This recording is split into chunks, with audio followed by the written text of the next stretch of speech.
show.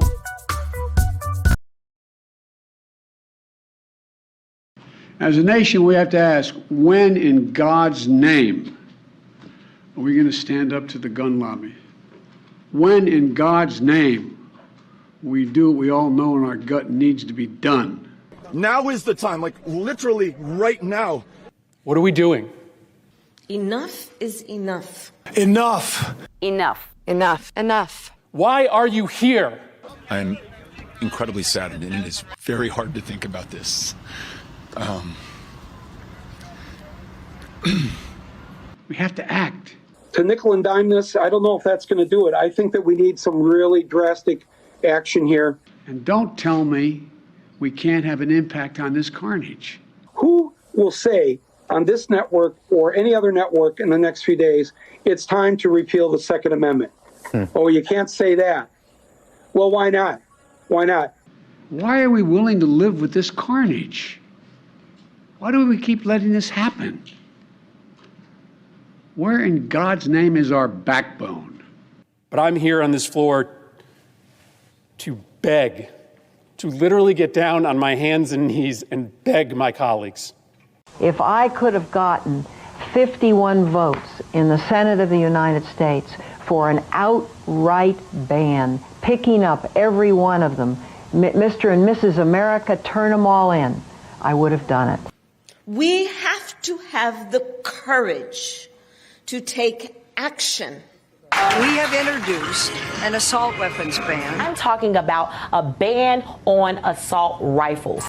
And understand the nexus between what makes for reasonable and sensible public policy. Find a path forward here. Work with us to find a way to pass laws that make this less likely. Look, I support all gun control legislation, not sensible gun control. We don't need the sensible stuff. We need the hardcore stuff that's going to protect ourselves and our children. Do you want a solution? Stop selling AR-15s in the state of Texas. Do you want a solution? Yes.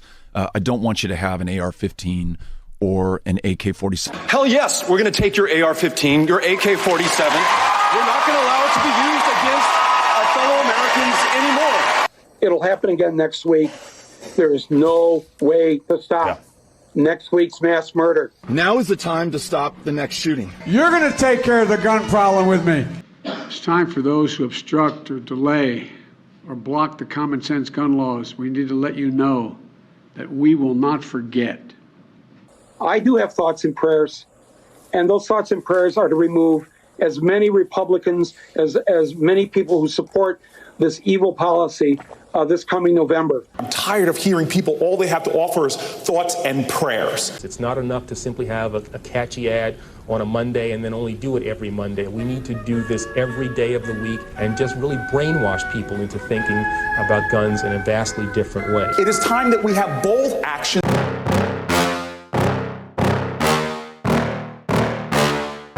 Yeah.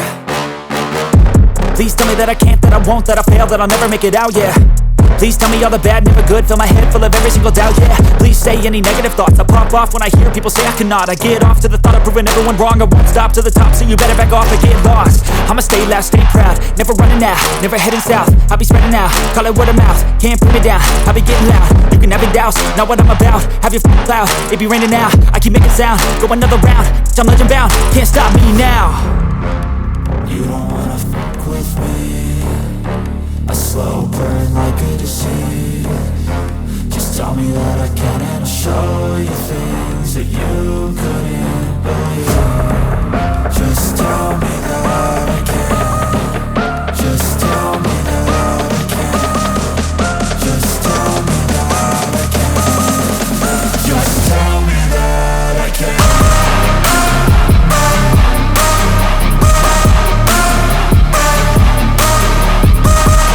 Episode by talking about first of all, let me state my intention and how I feel about all of this. Okay, I detest these atrocities, not just in the United States of America, around the world. I do not condone violence. I do not condone evil. Okay? Now that we have that out of the way, I want us to take a second to slow down, pump the brakes, and let's think about this for a second. Okay? Now, I don't know, I've been reading a lot of political literature. When I say, well, I'm cheating, I don't really read because I'm driving all the time, so I listen to a lot of audiobooks. Okay, I'm listening to the works of Thomas Sowell, The Naked Communist, that other book I talked about in my last video, where we have been warned time and time again that there is a larger agenda at play in the world, and we're all in it. Doesn't matter what country you live in, we're all a part of that agenda. Okay? So we have now reached a crossroads as a species. We have to determine what philosophies, what ideologies, and what do we want to get behind. Let me give you some background about me. When I was growing up, I was taught that communism is the way. I was taught the world's overpopulated, humanity is a cancer, a virus on the earth. I was taught all the things that you hear now from the youth when you speak to them. A sense of nihilistic kind of, we're done for. There's no hope for humanity. We got to reduce the global population. We got to take the earth back to a reset and rebuild a new utopia. I was on board with that philosophy 100%. I grew up with a father talking about Castro, hailing him as a hero, talking about Che Guevara, hailing him as a hero. I grew up with my father being involved in civil rights movements in the Caribbean and the West Indies of Trinidad and Tobago, called the Black Power movement. Okay? I grew up circled and surrounded by people who had sort of a hippie kind of outlook on things, slightly communistic. I also am a member, or consider myself a member, of the Venus Project, which is a sort of technological approach to building a better society, Star Trek environment of the future. The problem I began to have in my journey was realizing that the steps that we are going to take to get to this utopia is going to be very bloody, very devastating, very manipulative, very controlling, and very destructive. Nothing wrong. I understand that every transformation has something it needs to go through. But morally, instinctually, in my spirit, in my core, in my soul, I was born with something that led me through the life experiences that I went through that brought me here today. I grew up in a little island called Trinidad and Tobago. My mother is from Venezuela. I also spent time going back and forth between Venezuela and Trinidad and Tobago. I visited India. I traveled all over the United States. I was in the National Guard. There's another story behind that. I'll talk about it in another episode. Okay, so I got the opportunity to see the world from a multitude of different directions and experience a multitude of different points of views about the world we live in. I'm not coming to you from a one-track minded sideways view about anything. When I speak about a subject, it's because I damn well know and feel it in my core that when I'm speaking from my soul and from my passion about something. Because I personally have had experiences. I personally witnessed things. I personally endured things. Okay? I've gone through mental health problems. I've gone through all the issues that a human being can go through economically, spiritually, physically, mentally, and still am going through them. But I've learned over the years how to deal with that. Okay? And that's kind of the journey we all take when we become a human being, when we take this form, right? So going back to this incident with Texas, it is a sad, sad case. And yes, it keeps happening over and over. But there's a lot of questions around that, right? The more I'm digging into all these acts that are happening all over the place, there's a lot of question marks popping up, right? But that's again, I don't want to go down that rabbit hole because that's a whole other topic. But the police not stopping this guy when they had an opportunity multiple times leading up to when he entered the school to stop him. Multiple times. Okay? That's what I'm trying to talk about here. Is that sometimes our politicians, you heard them speaking, and I played the video for you unedited for you to hear what they're promising, what they're saying. What I have learned over the years of my journey is that no politician, no government can protect you. No one is going to give you the life you deserve or want or need. That's kind of a you journey. You got to go through that.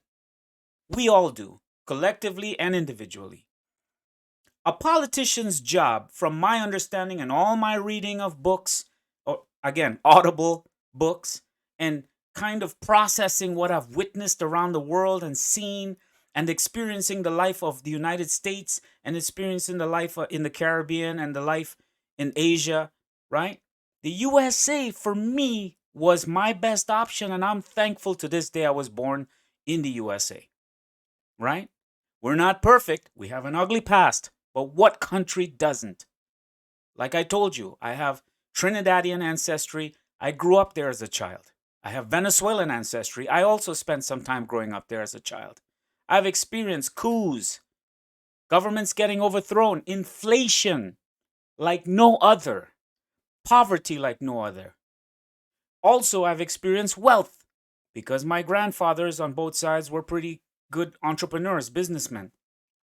So there was a mixture of wealth and poverty tied into my upbringing, where I always had both worlds splicing together into some form of a weird, twisted thing to make this person before you speaking. Okay? My time in India. It was a wonderful experience, but my goodness, the level of poverty that you see in the world really is eye-opening. And it makes you appreciate being a child of the West, growing up in the West, coming from the West. There are a lot of privileges that we have that the rest of the world cannot experience. But I digress, right? Let's go back to why I'm here right now. I'm here right now to say that we are living through one of the most epic times in human history right now. And the walls are closing in. There is a large agenda at play. There are forces at play that the common working man and woman need to prepare for. It all started when this whole, you know what I'm talking about thing, where we had lockdowns or whatever started.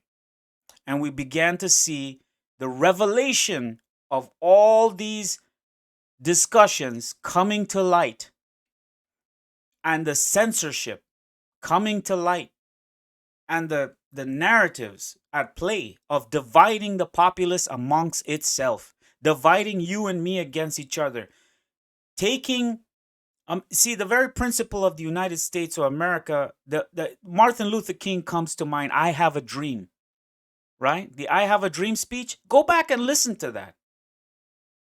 Right now, what we're witnessing is the most evil transition I have ever witnessed in my life. And I was a child, and I went through the Venezuelan coup, the 1993 or 94 coup of Trinidad and Tobago. I have witnessed destabilization close up and personal.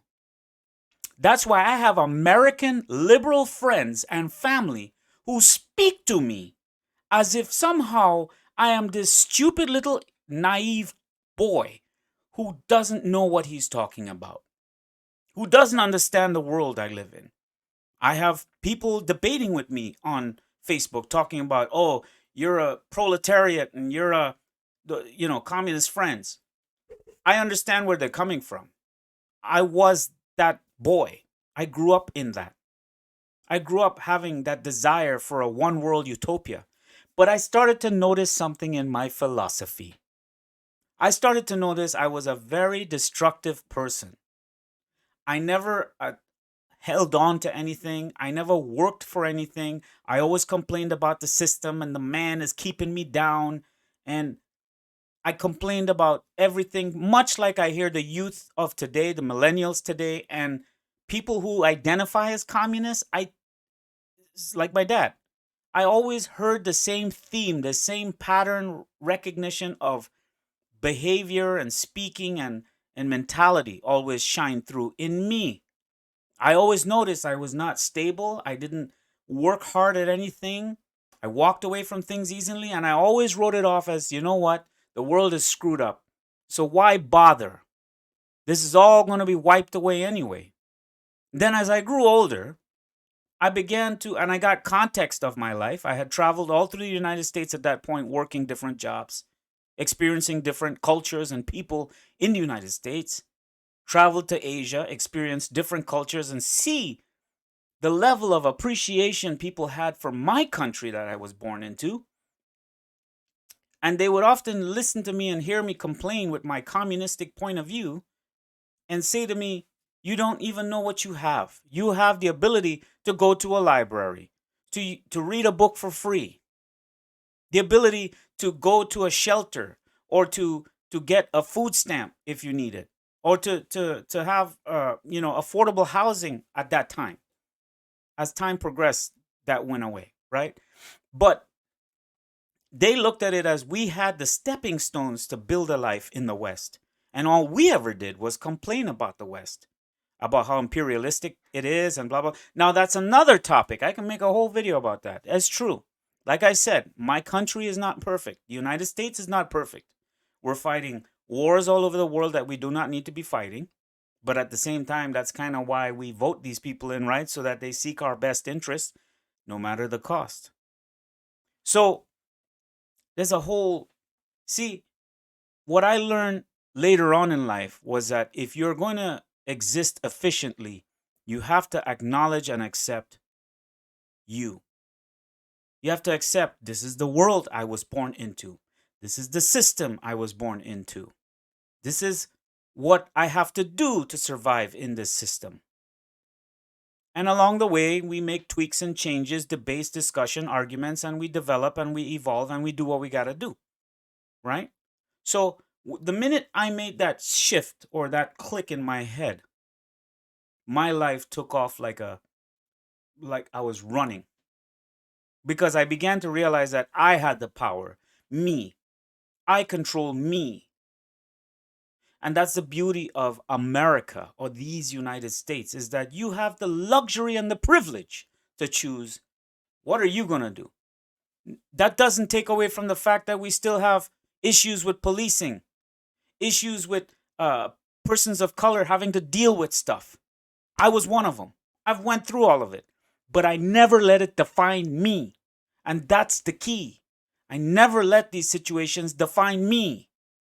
I did in the past, but now as you grow older and you go through all the hard work and experience to grow and develop into your identity or mold yourself into who you are, you realize that you are the charioteer of your life. You. So when I see stuff like politicians promising us that they're going to protect us, they're going to save us, they're going to clean up the streets and take away guns and do everything possible for us. Ask yourself, think for a second, let that swirl in your brain, let it get in there and think about it and ask the question. Maybe let me help you ask a question right now. Ask the question, when has a politician ever really protected society? I mean, is there Medicare for all? Is our education systems getting better? Is crime, has crime ever been reduced by a politician, with the exception of Trump? Right? Has issues, I mean, the list goes on. Do they care about the weapons being used to bomb and kill innocent civilians in other nations? Come on, get out of here. Who are you lying to? Who are you people lying to? Yourselves? You want me to believe that you give a shit about me and about this country? Listen, people, it's time we realize that it's us. We're the only ones here left. No politics. You see this midterm coming? I don't give a shit who you vote for. You go vote Democrat, go vote Republican, go vote Independent, go vote for a clown for all I care. It's not going to change anything because the change starts with us. We got to get out of this mentality that somehow we need mommy and daddy to take care of us. That's why humanity is failing. Because we've been raised from childhood to think that somebody else is going to fix our problem. Somebody else is going to give me money. For what? To stay home and do nothing. Somebody else is going to give me housing. For what? What are you contributing to get that housing? I'm sorry to say this. It sounds mean. With the exception of vets and people with mental issues, if you're a working able body in these United States, you have no excuse to be suffering. You have to go through the work that we all put in. We all had to do the same shit you did. We all had to go to the hospital. We all had to get help. We all had to seek therapy, whatever. We all had to go through it. It's your rites of passage. Every society needs some grit in order to have some forward momentum. And see, I'm going all over the place right now. I'm getting too in the weeds with all of this, right? I'm trying to talk about spiritual stuff. I'm trying to talk about the Constitution. I'm trying to talk about politicians. I'm trying to talk about everything in one summary to try and get you to understand. We are being manipulated to believe that these people want our vote because they're going to change something for us. What are they going to change? What have they changed for the American public? Look at 1965. Go back as a few decades and track the progress of what our voting has gotten us as a country. Track it. Everybody getting on here with the virtual signal talking about, oh, you got to be blue no matter who because, you know, we're the good guys. Well, you got to be red no matter what I said because we're the good guys. But at the end of the day, we the people, we don't hold anyone accountable. We don't even hold ourselves accountable. We have sex and we destroy a life because we don't want the responsibility of taking care of another human being. That's how sick we've gotten. None of us want responsibility. That's why it's so easy to just go vote for somebody because then you could throw all the blame on that guy or lady. And they're happy to take it because they want to be the decision maker. They want to collect that paycheck and they want to be at the top whenever they implement whatever it is they're about to implement. They want to be the protected class when they're ready to round up all those people who don't fit the ball, who don't fit the narrative, whatever that narrative is. There's a million ways to Sunday of what that narrative is. So you decide. Where do you stand as a human being, as an individual, as a spirit, as a soul? As someone who will have fire in their gut to stand up and speak up for what's right, what's just, what's true. And to realize these people don't care about you. They use your emotion, your fear, and your desire to have protection because you're still a child. You're still a kid. You're still waiting for somebody to give you a life, to protect your life. When every day you walk out that door, you could be hit by a bus, you can be killed by a gun, your own wife could murder you if she wanted. You are not safe. This world is not a safe world. I'm sorry to break it to you. Other people are in other countries. They don't get the luxury we have. I'm really sad that this has to happen. Yes, I hate these things as much as the next person. But you got to look at the bigger picture of what's going on here. You got to keep an eye out and don't ever trust anybody who comes to you and tell you that I can give you a good life. I can give you a good life. I'm going to make it all better. Just come on in. Just come this way. And when you come in, before you know it, you're in a jail cell and you don't know, how did I get here?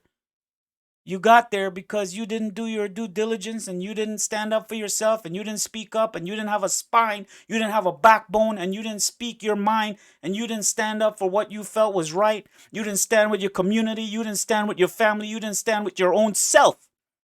You're weak. I'm sorry to say. I can tell you because I was there, and there are moments in my life where I am weak. But I go to God. I close my eyes and I meditate. I pray. Whatever the case, whatever you have to do, find your courage somehow. Find it within your heart, within yourself. And stop trying to act like you are better than your fellow countrymen. You are not better than them. You're not on an altar. Like you're acting as if you're somehow holier than thou because you speak out against something, right? Oh, they took the thing and they don't wear the thing and they bang the thing and I stand with that. Stop standing with stuff and stand with your fellow countrymen. Stand with your neighbor. Stand with your community. You think a tight-knit community would have allowed that boy to walk into a school and do what he did? You think a tight-knit community would have even allowed that boy to get away with what he did or even enter the compound? Here's another thing for you to think about. When I used to go to schools to pick up my nieces, nephews, whatever, the amount of security I had to go through. It's insane to me. You got to think about a lot of stuff, people. They use disaster to get your emotion, your fear, because they're preying upon your fear. They prey upon your need to feel like you're secure and safe. But guess what? At the end of your life, whenever that could be now, could be 100 years from now, it could be tomorrow. You don't know. But somewhere in the back of your mind, you think, I'm going to cheat death. And that's the game they play. That's the game they play, and that's how they get you. Gotcha. They got you. So you ask yourself a question. Where do you stand on this? Because I've already expressed where I stand. I'm not going to tolerate someone pushing me around in the United States of America with the Constitution, with the Bill of Rights, free speech. I don't care the argument that, oh, there was slavery and whatever, and it's hypocrisy or what. That's gone, baby. We had people who came and sacrificed and died for me to be able to get on here and speak to you. And I appreciate that. I love that. And I appreciate and honor the sacrifices of those who came before me so that I can get here to talk to you and remind you. Don't lose hope. Don't lose your soul. Don't lose yourself. Have some courage. It's not easy. You think it was easy for me to do what I'm doing right now? I have lost friends. I have lost family. I've lost everyone in my life because I speak up, because I express my point of view, because I have my experiences that led me to here, to this point. I laugh when people come at me because I'm like, these people don't even know who I am. They make all these preconceived assumptions. They put you in a box because why? They need to feel safe. They need to feel protected. They need to feel like they're part of a tribe because they can't be alone. I'm proud that I could stand alone. I'm proud that I could be by myself. I earned that.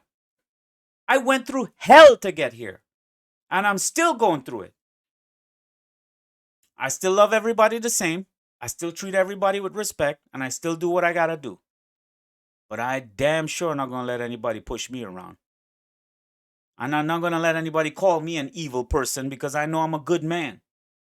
I do good. I am good. I feel like when I do something, it's from my heart. It's from my spirit. Because I care. When I look back on my entire life, everything I've ever done was because I wanted to help. I wanted to give back. From the moment I joined the service, from the moment I went to do that Native American project I did, building a home, everything I've ever done in my lifetime was because I wanted to give myself to the world, to uplift the world. So when people come at me and calling me all the names you people call me, good luck. I'm secure in me. I feel good in my skin. When you attack me, you let me know that I'm making you uneasy. I'm making you unstable because you're not comfortable in your skin. I'm breaking something around you that you're holding on to. You're holding on to a house of glass. You're not solid. I thank my father every day. He taught me all those things, man. We may have disagreements about philosophies now, but for the most part, my dad gave me a good foundation. Taught me to meditate, taught me to lead a spiritual life as best as you can. He also taught me the most important thing. Something only has power over you if you let it. And he would tell me that like a mantra every day of my childhood. When I'd come home crying, somebody told me something at school. And I remember driving in the car with, he used to work taxi when I was a little boy. And I would remember standing up in the back of the car and a Toyota Cressida. I'll never forget it. And I was telling him about this bully in school. What he said to me. And he would always say, things only hurt when you give it power. And I would ask him, what does that mean, Papa? And he would say, and he would go into some anecdotal story about our guru, family guru, called Maharishi Mahesh Yogi, which is where we got our transcendental meditation practice from. But he would always say that, he would go into a story and he would say, see, when someone tells you something, it only has an effect on you when you take that thing and you say, you hold it physically in your mind and you say, oh, this is threatening me or this hurts me. But if you don't even pick it up and you leave it with that person, you refuse to accept it, it doesn't do anything. It has no effect on you. And so that's one of the core fundamental values that I carry with me to this day. That's why I can have a debate and I can argue and I can disagree with someone. And I can say, hey, let's agree to disagree. And we shake hands and we go about our daily lives, working, paying our bills, doing what we got to do, because I understand the truth. These are all just ideas, people. They're just ideas. But you got to decide if your ideas are going to control your fears and make you live in cowardice, or if your ideas are going to help you live the fullest potential that you can. I'm not perfect. I'm not claiming to be perfect. I have my flaws, but I accept them. I accept my flaws. And I openly discuss them and talk about them with everyone because I have nothing to hide. Someone can't hold anything against me because I know my mistakes. I know my flaws. And I accept it. And I say, hey, you know what? You're right. Let me try to do better. Let me try to improve. Let me try to better myself. And that's the mentality I try to keep with my thing. Mahesh, you're slipping. You didn't do this thing. Oh, I'm sorry. Let me see if I can figure it. Listen, guys, we all do this, by the way. But the one thing that irks me is when I see the fear, how we all scatter like sheep and run away to the hills whenever something happens.